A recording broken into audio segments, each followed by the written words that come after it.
Coucou tout le monde, j'espère que vous allez bien. Aujourd'hui on se retrouve pour une nouvelle vidéo concernant l'apprentissage de vos leçons. Donc cette vidéo est plus ciblée sur le brevet des collèges et en particulier sur le nouveau brevet des collèges de la réforme. Bien entendu cette vidéo n'est pas que pour le brevet des collèges, vous pouvez l'adapter par exemple si vous êtes en 4e ou en seconde pour vos leçons au quotidien. DNB, diplôme national du brevet des collèges. J'ai moi-même passé le nouveau brevet des collèges, donc le DNB qu'ils appellent ça, diplôme national du brevet des collèges, et je l'ai eu avec mention très bien, donc je pense que je suis assez bien placée pour vous donner des conseils.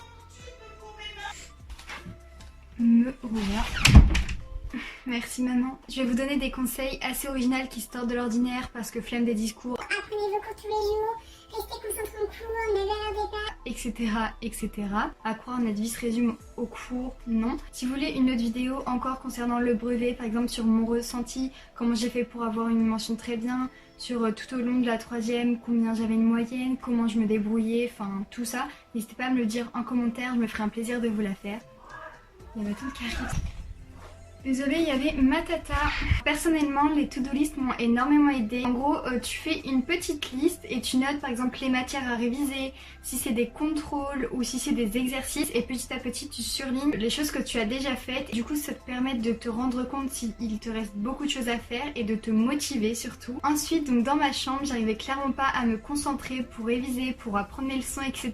Parce que dans ma chambre, je trouvais toujours une distraction, ce qui fait que je me concentrais pas. Enfin, j'apprenais 5 minutes et après j'y arrivais plus et je faisais autre chose. Si vous êtes dans le même cas que moi, je vous conseille par exemple d'essayer dans votre salon ou dans une autre chambre. Je me rappelle, j'avais révisé dans mon salon ou dans une autre chambre chez moi. Et en fond musical, on va dire, j'ai pas mis une chanson ambiançante ni rien parce que sinon c'est clair et net que j'allais pas réussir à me concentrer et à réviser. J'allais danser plutôt que apprendre et c'était pas du tout le but. J'avais mis une musique relaxante qui permettait de se concentrer et honnêtement, la première fois que je l'ai mis, je me disais ouais mais ça marche pas. Vraiment ça a marché. Genre vraiment, j'étais super concentrée.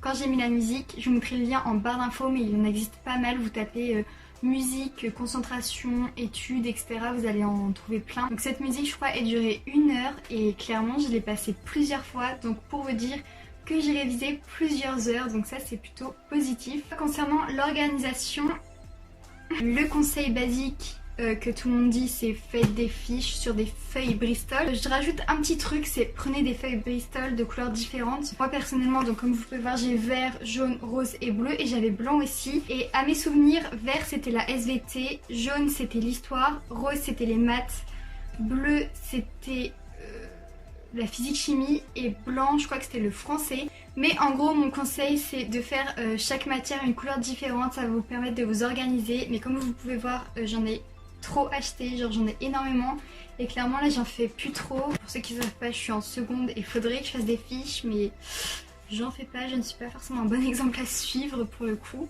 Ce que je vous conseille aussi, c'est d'acheter un livre en plus de vos manuels que vous avez déjà. Donc personnellement le livre que j'avais acheté c'est de Hatier. Donc il y a toutes les matières et donc c'est le nouveau programme de collège avec la réforme. Surtout vérifiez bien que ce soit la nouvelle réforme parce qu'il y a encore des livres en vente avec l'ancienne réforme. Donc en fait par exemple dans mon livre il y avait des petits rappels de cours, des méthodes à appliquer, des exercices et des brevets blancs pour vous entraîner. Prenons une page au hasard en maths par exemple. En gros ça se présente comme ceci. Je sais pas si vous allez pouvoir voir mais je l'ai fait. Là en gros il y a un petit carré pour les choses principales à retenir. Ensuite ici donc il y a la leçon, la méthode, etc. comment faire.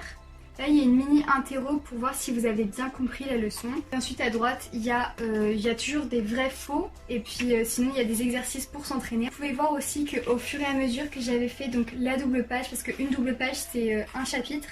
En maths j'avais énormément révisé, c'est même une des seules matières que j'ai révisées. Je suis pas forcément un exemple à suivre. Et bien sûr dedans il y a les corrections parce que sans correction je ne vois pas comment on peut progresser. Et ensuite on va se le dire honnêtement, comme on passe la majeure partie de notre temps après les cours sur notre téléphone, sur nos écrans ou sur notre ordinateur, ce qu'il faut savoir c'est que si vous n'avez pas forcément compris un chapitre, il existe des vidéos sur YouTube. Bien souvent ces vidéos sont vraiment bien détaillées et elles sont courtes et ça c'est vraiment pas mal. En vous disant ça, je pense par exemple à la chaîne Les Bons Profs. Et puis dans le même style, vous pouvez télécharger une application style quiz, quelque chose comme ça sur votre téléphone. Comme ça, vous apprendrez des choses et votre téléphone vous sera ludique. Et comme c'est sur les écrans, ça se trouve vous allez mieux retenir. Et enfin, dernier conseil concernant votre oral de pays. Personnellement, j'ai eu 100 sur 100 à l'oral. Donc mon petit conseil assez peu courant, c'est enregistrez-vous sur votre téléphone. Et le matin, par exemple, quand vous attendez votre bus ou quand vous êtes dans votre bus, vous l'écoutez en boucle, en boucle, en boucle. Genre une semaine avant, tous les matins, vous l'écoutez, vous l'écoutez, vous l'écoutez. Et croyez-moi, vous allez presque le connaître par cœur à force de l'écouter. Par exemple, les musiques que vous écoutez en boucle le matin, bah là c'est pareil, mais avec votre oral de pays pour votre brevet, donc là c'est un peu plus important. Et donc voilà, c'est à peu près tout pour mes conseils pour réussir votre brevet. En ce moment je sais que c'est l'époque des brevets blancs. Ce qu'il faut savoir, c'est que les brevets blancs sont bien souvent plus compliqués que le vrai brevet. Donc vous inquiétez pas, tout va bien se passer, surtout ne stressez pas. Et donc voilà, cette vidéo est maintenant terminée, j'espère qu'elle vous aura plu et moi je vous retrouve à très bientôt pour une nouvelle vidéo. Mouah.